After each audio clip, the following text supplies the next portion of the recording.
Hello student, कैसे हैं आप सभी। उम्मीद करते हैं आप सभी स्वस्थ होंगे, मस्त होंगे और परीक्षा की तैयारी ज़ोर शोर से चल रही होगी। तो मैं आप लोगों के प्यार की वजह से फिर एक नए वीडियो लेकर आया हूं, जिसमें आपको चैप्टर 2 क्लास 12 के बायोलॉजी का वीवीआई क्वेश्चन है।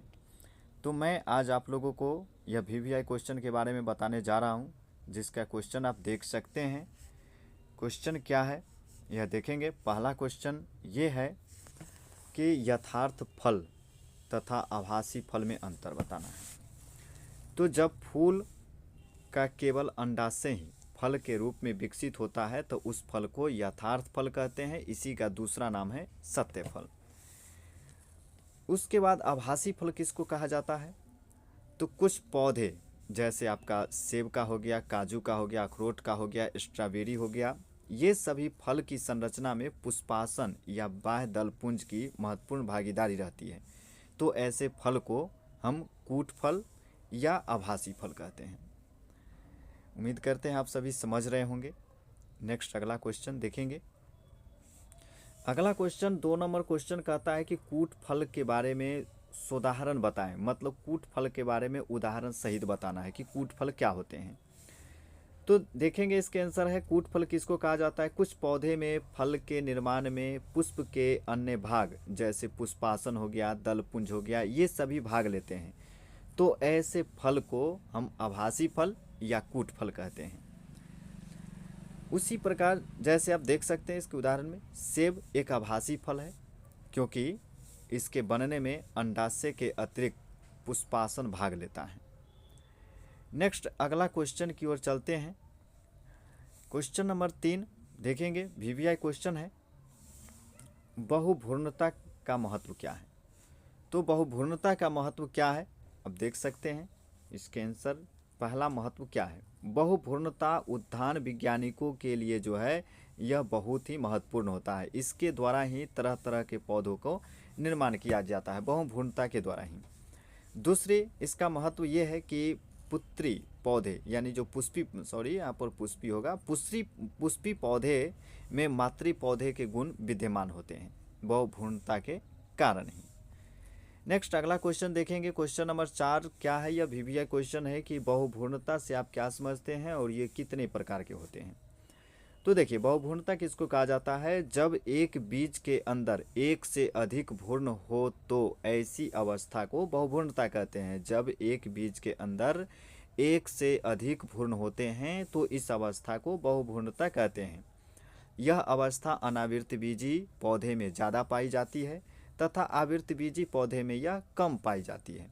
आवृत बीजी पौधों में आम, नींबू ये सभी सामान्यतः आते हैं जिसमें बहुभ्रूणता पाई जाती है।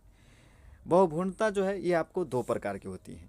पहला सत्य बहुभ्रूणता और दूसरा असत्य बहुभ्रूणता। ये 2 प्रकार के बहुभ्रूणता होते हैं। नेक्स्ट अगला क्वेश्चन देखेंगे। क्वेश्चन नंबर 5 कहता है कि परागकण से आप क्या समझते हैं और परागकण कितने प्रकार के होते हैं। तो परागकण किसको कहा जाता है?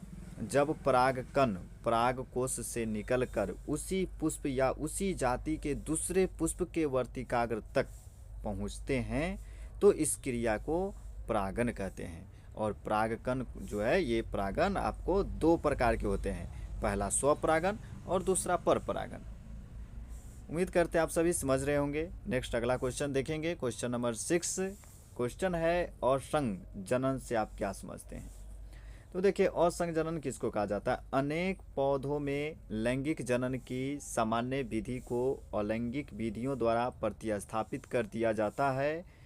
अर्थात युग्मकों के संलयन के बिना ही इसमें नई संतति, नए संतान का अगर विकास हो जाता है तो इस प्रक्रिया को असंग जनन कहते हैं। नेक्स्ट अगला क्वेश्चन देखेंगे। क्वेश्चन नंबर 7 कह रहा है कि पर परागन के 2 लाभ और 2 हानि बताना है। यानी 2 लाभ बताना है और 2 हानि बताना है। तो सबसे पहले इसका लाभ देखेंगे। पर परागन का लाभ क्या होता है? पहला लाभ ये देखेंगे कि इस विधि में 2 भिन्न वंशानुक्रम लक्षणों का मेल होता है। इससे उत्पन्न संतान अधिक स्वस्थ होते हैं। दूसरा इसका लाभ ये है कि पर परागन के माध्यम से ही पौधे के नए किस्मों की उत्पत्ति की जाती है, पैदा की जाती है। ये तो पर परागण के लाभ था। अब इसका हानि क्या है उसे देखेंगे। तो हानि क्या है देखेंगे। पहला हानि यह है कि पर परागण में अनिश्चितता बनी रहती है, क्योंकि इसमें पुष्प को बाह्य साधनों पर ही परागण के लिए निर्भर रहना पड़ता है। दूसरा यह है कि पर परागण बहुत बड़ी मात्रा में बनते हैं, जिससे पौधे को ज़्यादा ऊर्जा खर्च करनी पड़ती है। ये आपको पर परागण के हानि हो गए। नेक्स्ट अगला क्वेश्चन देखेंगे। क्वेश्चन क्या है, क्वेश्चन देखेंगे। कह रहा है कि वायु परागित फूलों की क्या विशेषता होती है। वायु परागित पुष्पों में 4 अनुकूलन बताना है। तो देखिए इसमें क्या होता है। पहला इसकी विशेषता क्या है कि ये पुष्प भड़कीले नहीं होते हैं। दूसरी विशेषता यह है कि इसमें मकर ग्रंथियों में सुगंध का अभाव होता है। तीसरी विशेषता यह है कि ये प्रायः छोटे होते हैं। चौथी विशेषता यह है कि परागकणों की संख्या अनगिनत होती है। पांचवी विशेषता यह है कि यहाँ पर वर्तिकाग्र होगा, रोएदार, पशवत और शाखित होता है। ये होते क्या है। वायु परागित पौधे के अंतर्गत आपको मक्का का पौधा, चावल का पौधा, गेहूं का पौधा, बांस का पौधा, गन्ना का पौधा, ये सभी पौधे जो हैं, तार का पौधा, ये सभी प्रमुख हैं वायु परागित पौधे के प्रमुख विशेषता में। तो बताएंगे आप लोगों को यह वीडियो कैसा लगा। अगर वीडियो अच्छा लगा हो, चैनल पर पहली बार हो तो चैनल को सब्सक्राइब कीजिए।